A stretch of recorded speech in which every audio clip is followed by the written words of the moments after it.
who has the capacity to be able to tell the government that you are wrong and that is the way to go. So you get independent advice.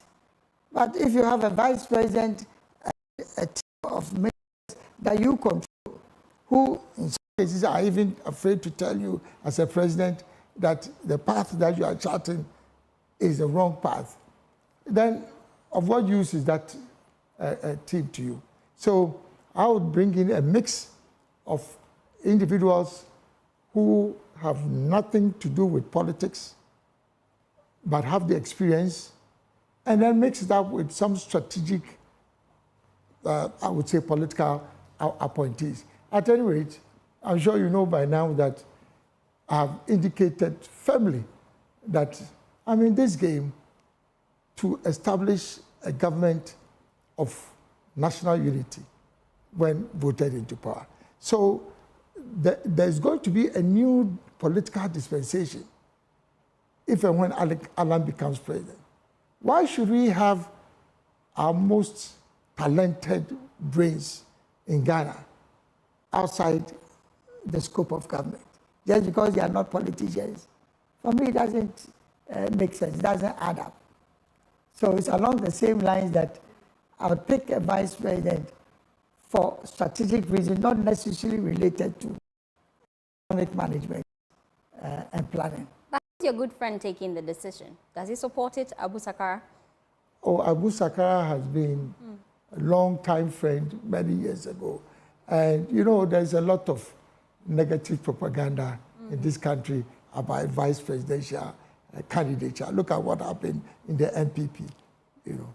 Now, in our case, we have the Movement for Change, which is in an alliance with other political entities. And together we formed the Alliance for Revolutionary Change. So we understand ourselves, we know what we are doing, and as leader for the Alliance for Revolutionary Change, I made a commitment to the fact that we are going to appoint a demonstrably young person as vice president. So this is a decision that has been made, and Abu Sakara and other leaders of the Alliance for Revolutionary Change have major roles to play, not only in the campaign, but going forward, if and when we are voted into power. And you know, Abu Sakara is a very competent professional. So we're talking now about charting a path for young people to lead the country. So we are cool about it. The propaganda you've seen and cited in the newspapers that Abu Sakara has made a statement, that is completely untrue. It is not even in his nature, anybody who knows him, for him to make such a statement. Yes, we are together. United. United. It brings me to your 10-point plan for youth engagement. I'm going through it as we speak. One of your standout proposals I'm seeing here is to establish a traders bank to support the informal trading sector, especially youth entrepreneurs. And I'm quite interested in this because I'm wondering, how would this differ from existing financial systems? Number one, 70 to 80% of all young people, skilled, unskilled, are in trading or in commerce. I would have wished that many more of these young people would have transitioned, let's say, into manufacturing, into agriculture, into tourism, other sectors of the economy. But that's what it is now. The majority of them are trading. And you can see, you go into the streets, you go into the markets, they are trading. Now, so anybody who is engaged in trading will tell you that the most important requirement for them to succeed is cash, is money. And unfortunately, our banks do not have the interest, the appetite to lend to young people, particularly those in commerce. They are not bankable as far as the banks are concerned. And that's why you find that many of the people who are trading, particularly the young ones, have very little capital. But it doesn't make sense. If this is basically the majority of your population and your future, and they decide to remain in commerce, then you have to provide the opportunity for them to have access to capital. And that is why I have made a commitment to establish a traders bank. A traders bank meaning that this is government supporting the trading community to establish their own bank. This is not a state bank, but this is government providing them with a seed funding to establish their own bank, which will then benefit the young people, because the young people are excluded to a large extent from the formal banking sector. But where will government get the seed funding from? Interesting. Last time I came, I told Aisha that we have such excellent resource here in multimedia. I'm just waiting to rope all of you into my government, because your insight is fantastic. Yes. Thank you. Government has resources, partly from the revenue that they mobilize from taxes and other sources. And they also have the capacity to actually mobilize money from development financial institutions. And depending on the strategic orientation of every government, they can decide where to deploy those resources. That's income from revenue or from other sources. I believe that if we are looking at the strategic interests of the commercial and trading sector, then government must prioritize the deployment of such resources in supporting traders to have their own. But remember, if traders have to borrow at very high interest rates, then obviously the cost of capital for them will be high, meaning that they would also pass this on to consumers. And they are the channel for every individual in Ghana to be able to buy goods and services. So if they borrow at high interest rates, then obviously they will pass it on.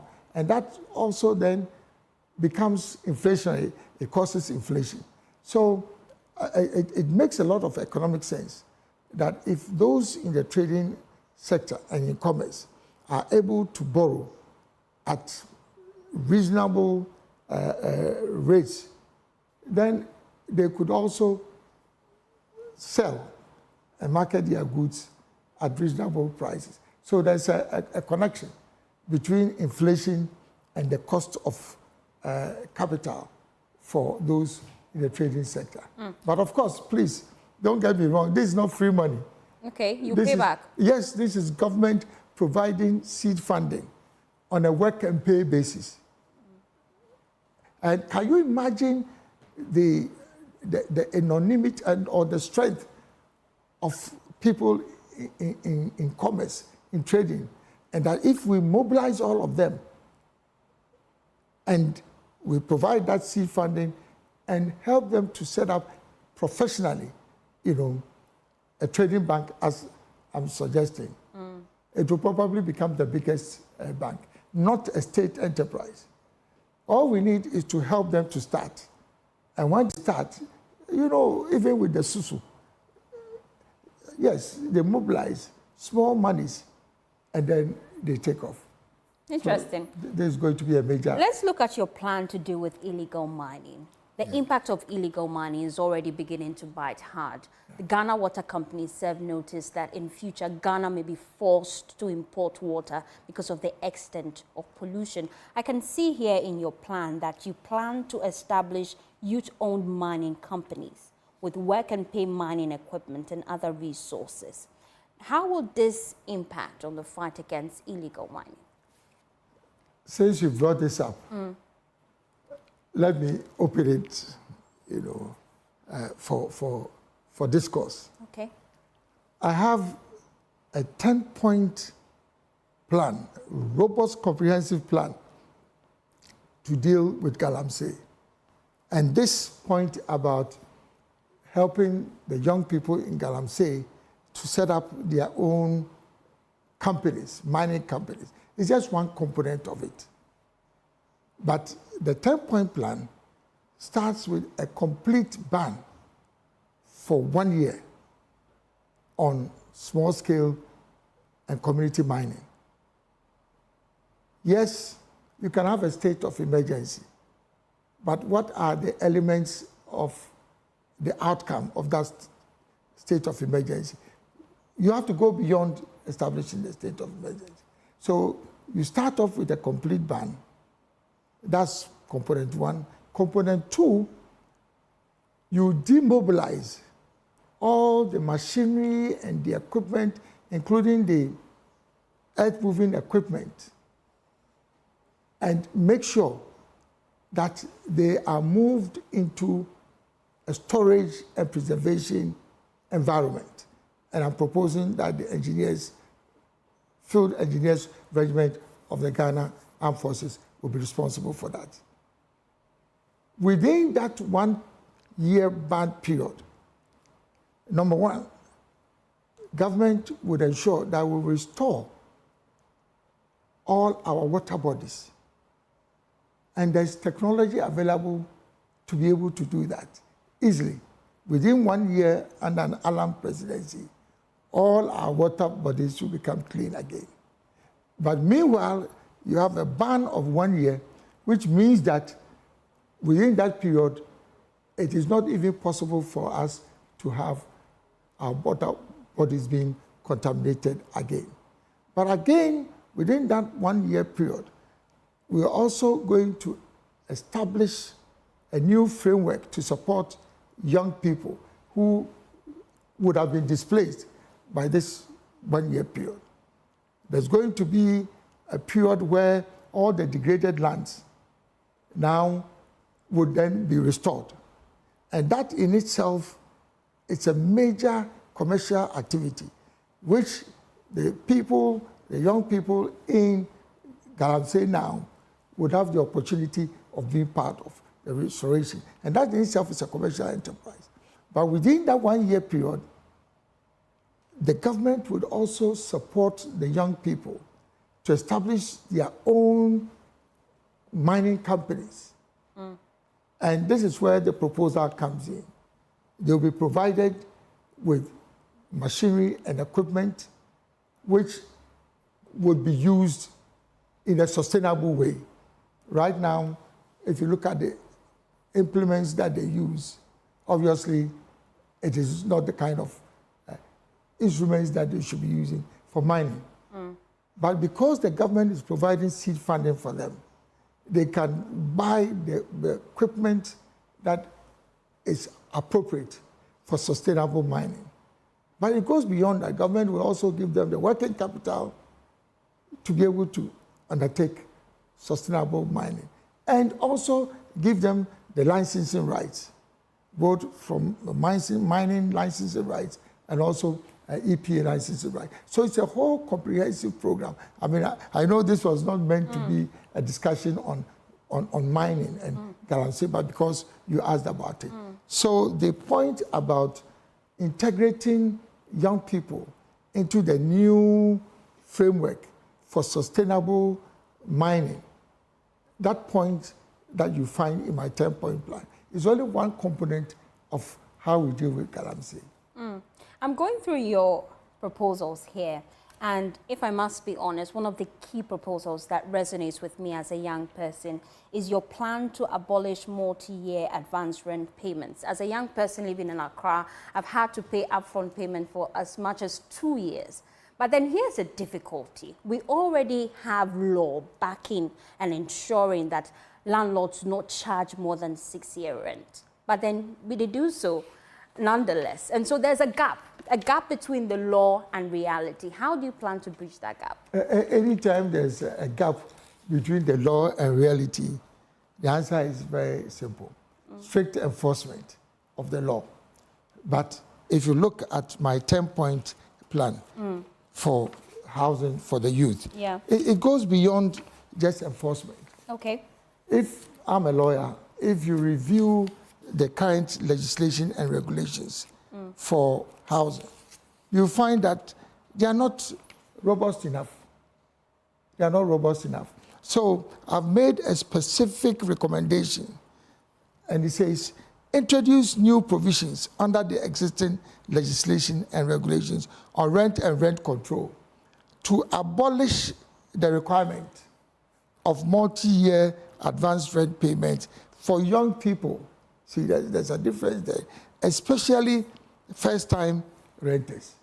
So it's a question of looking at the content of the existing law. Some provisions within the existing law you would enforce, but it also requires introducing new provisions, specifically for young people who will be first-time renters. Now, for people watching on social media and also all our platforms across the country, we're discussing Ghana's Rent Act, and the specific area we're dealing with right now is Section 25, subsection 5 of the Rent Act 1963, Act 220. It stipulates that landlords should not demand more than 6 months' rent in advance. But unfortunately, that is not being enforced based on what you're saying. Yeah. So what would you do differently? Well, so I said first enforcement, and then also the review of the legislation then specifies and places emphasis and focus on first-time renters. The construction of the legislation and regulations does not necessarily identify first-time renters or young people as a category. Okay. It's generic, of generic application. It doesn't really mean that it's only young people who have a problem. But the emphasis must be on young people because they are more vulnerable in terms of their capacity to mobilize funding. And so first is to enforce some of the provisions in the existing law, and then also to make sure that you introduce new provisions. But the beauty of my 10-point plan is that people rent only because they have no possibility of owning. If you can own your house, why would you pay money to a landlord? Now, if you read the first recommendation under the 10-point plan, Okay. I said, develop a new innovative affordable home ownership scheme for young people in employment through mortgage financing arrangements. I'm sure you are aware that in most of the matured economies, nobody puts fiscal cash down to buy property. All our relatives and our friends who live abroad who would tell you that they have houses. If you interrogate, these are houses under a 25 to 30-year mortgage. That's how it works. And so this particular recommendation is that we have a mortgage financing scheme that will allow a young person first to be able to own his own house, first year in employment, as long as you have a paycheck. So that making sure they are employed. And that is what Alan Kyerematen's transformational agenda is all about. Putting people to work, particularly young people, putting young people to work. And I've made a commitment that I'll put 3 million young people to work within 1.5 years. How? I've created a youth digital platform. Okay. But let's escalate the point about housing. So, step 1, ensure that you create job opportunities for young people. Once they have an income and a paycheck, then you can bring them into this home ownership scheme. First year after school, you have a job and then you can own your own house under an Kyerematen residence. Sounds too good to be true, but that's exactly what it is. There's absolutely no reason why we should be having challenges with home ownership. If you look at the United States, the strength of the economy for many years was based on two home and housing schemes that they introduced. Fannie Mae, who know this. And in most of the mature economies, housing and mortgage financing is a major part of their governance architecture. It's a question of leadership. But how affordable will it be for a young person like me when we know we live in a country where affordable housing is hardly affordable for young people to purchase? Yes. In any economy, there will be different categories of real estate properties. Okay. Luxury homes, affordable homes, different types of housing, I would say, elements. Now, for mortgage financing, if government is going to support the establishment of a mortgage financing scheme, then part of the condition is to ensure that the mortgage financing arrangement is first targeted to affordable housing schemes. Because remember, government is going to provide tax incentives or fiscal and non-fiscal incentives for this mortgage financing company. Government has an interest in providing those incentives. Therefore, it is appropriate for government also to require any mortgage financing institution to work with government to provide affordable housing. And it is absolutely inappropriate for government to believe that it has a responsibility for building houses. Yes, if you have the resources, as other mature economies have, there's no problem with that. But if you don't have, why is government always interested in building roads, in building hospitals, in providing public housing? The fact that it is called affordable homes. Government provides incentives for a mortgage financing institution to provide financing support for young people and other categories of citizens to be able to buy homes constructed by the private sector, which are affordable homes. That's the way forward. You know, it's a question of leadership. Sometimes we make things so complicated. Why are we not just even replicating what happens in other countries? There are people in this country who have been in government who know that is the way to go. So it is the quality of leadership and our political will and our capacity for execution. There's too much talk in this country. People talk and there's no action. That's why I said NATO. Ghana is gradually becoming a NATO country, not because we belong to NATO. No action, talk only. That's NATO. Let's talk about what you raised earlier, your plan to provide 3 million jobs for Ghanaian youth and the system you plan to put in place to achieve this. I'm quite interested. Expatiate on that. Yeah, if you look at my GTP, particularly under the industrial transformation cluster, I've made a bold proposal to diversify this economy beyond cocoa. Can we understand how over 100 years Ghana has not been able to think beyond cocoa? I mean, it's strange. Why are we unable to diversify our economy? So I have made a proposal that we will introduce 10 new strategic industries, just like we nurtured the cocoa industry. And I'm not just talking theory. I actually put it into practice when I was Minister for Trade and Industry. One of those 10 new strategic industries was the vehicle assembly and automotive industry. When I started talking about Ghana assembling cars, there were many people who said, oh, it's not possible. We can't even produce toothpicks. How can we assemble cars?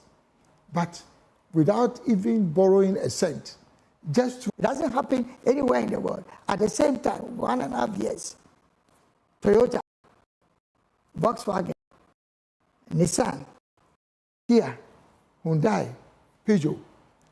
And the interesting thing is that, again, for many of these companies, it's the first time that they would introduce 4 or 5 different models at the same time in one market, particularly if it's a small market.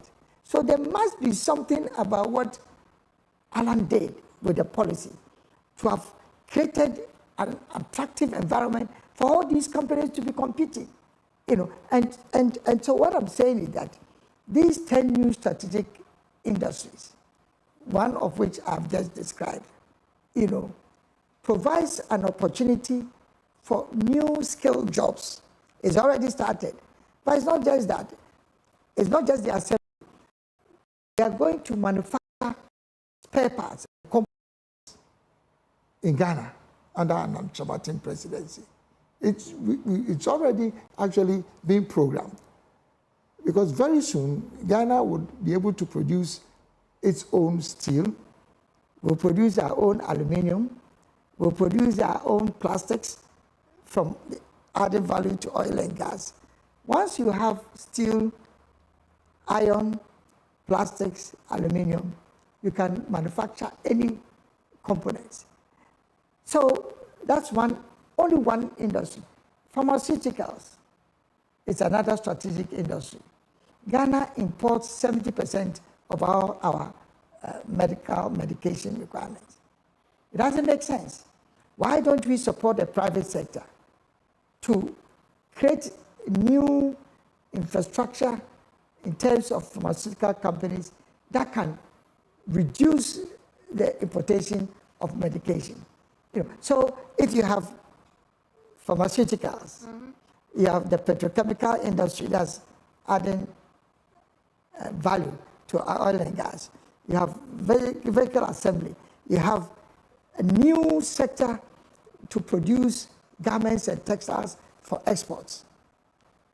You have a new sector that is going to manufacture machines and equipment like Korea does, like China does, like all these major countries do. If you have 10 new strategic industries all coming up within a matter of 3 years at the same time, but driven by the private sector with support from government, can you imagine the number of jobs that will be created? And that is why I don't need to wait till I become president before I talk about what I will do when I'm president. So I've already introduced this digital platform, which is going to be launched very soon. 3 million jobs, and it's a digital platform. And it means that young people have to profile themselves now on this platform to indicate, do you want to be part of the petrochemical industry in the future? Is your preference for the pharmaceutical? Do you want to be part of the new garment and textile explosion that is going to occur? Or you want to stay in the agro-industrial sector? So you indicate your interest now. And then you'll be roped into the system. Fantastic. Let's move on to the creative arts industry. I'm going through your plan right now. You plan to create a creative industry fund to support young artists, filmmakers, and musicians, as well as content creators. That's quite interesting. How do we plan to get the money? If you go into the details of the Great Transformational Plan, I've talked about creating a sovereign wealth fund. Ghana is not a poor country. We have created the conditions for poverty in Ghana because of corruption, because of failed leadership, and our inability to diversify our economy, as I said. So under an Kyerematen presidency, there's going to be an economic boom, never ever seen in this country before. An economic boom which would then create new sources of income, which will now become the sovereign wealth fund. If you go to any matured country, you have a sovereign wealth fund. Now, once you have a sovereign wealth fund, which is the fund belonging to the people, not consolidated fund. This is a sovereign growth of the economy in different ways. Part of that would be deployed to establish this creative industry fund. Because I understand the value of the creative industry. And that is why I am talking about supporting young artists, filmmakers, musicians, and content creators in the literary arts. And interestingly, if you go on and read about my proposal, it says, host an annual youth arts and culture expo to showcase talents of young people. Look, anybody who has experience in the creative industry would know that for you to monetize your creativity, you need to showcase it. Once you create, you need to showcase it. And there has to be a government-facilitated platform for people who are creative to showcase their talents. And that is why this annual expo is going to provide an opportunity for not just young people, but all people in the creative industry. And when you provide that forum, an annual expo, supported by government, that is where the networking begins to occur.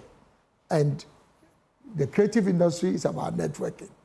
And so but it goes beyond that. I've also talked about protecting the intellectual property rights of people in the creative industry. If you want to sustain interest in the creative industry, it's all about intellectual property rights. There are people, whether they are in music or in the film industry, in the creative industry, who have not been able to benefit from their creativity and innovation because there's no regime for protecting their intellectual property. And that's a responsibility of government. But the icing on the cake, if you go on to read this, I'm saying support digital content creators, including influencers, bloggers, and vloggers by facilitating access to training. Yes, you may have creative talent, but you can build on that talent through training and capacity building. And also global market exposure. I can put 1, 2 young people into the global film industry and you see what would happen. So it's freebies for everyone, including those in the creative arts industry. As we wrap up the conversation, though, I'm looking forward to your performance in the December 7 poll. One of the big and credibility of any election starts with the integrity of the voters' register. And whether it is internal elections in our political parties or it is the general elections, that is where it starts from. In my view, the Electoral Commission is doing a good job. I mean, I have a lot of experience in this regard, so I understand what they're doing a good job. But I think it is important for the Electoral Commission, for the sake of ensuring the integrity of the elections, to respond to the specific cases that have been identified about irregularities in the voters' register. And it only goes to enhance the credibility of the commission. So you agree that there should be an independent forensic audit? Yes, it has to be. There's no, I'm not sure even why there should be a resistance to that. Because, yes, the Electoral Commission has indicated that they've responded to some of those comments. But we have to put all reasonable, to put doubt beyond any that there's the need to have a credible voters register. So if there's an indication that there are still doubts associated with the electoral register, then let us allow an extensive, comprehensive audit, which can be done without any difficulty. And I think it will help improve people's perception of the credibility of the Electoral Commission. Look, I know if you compare the record of our Electoral Commission, in spite of all the negative comments that are made over the years, our Electoral Commission over the years has been one of the most credible in Africa. So let us make sure that we are not degrading their reputation, because that is also not good for our general elections. But having said that, it is a responsibility of the Electoral Commission to prove that the electoral register is clean and has no basis for complaints. And it's only through an audit that they should. And I'm very sure that all the political parties, independent candidates, let's remember, this is not just about political parties.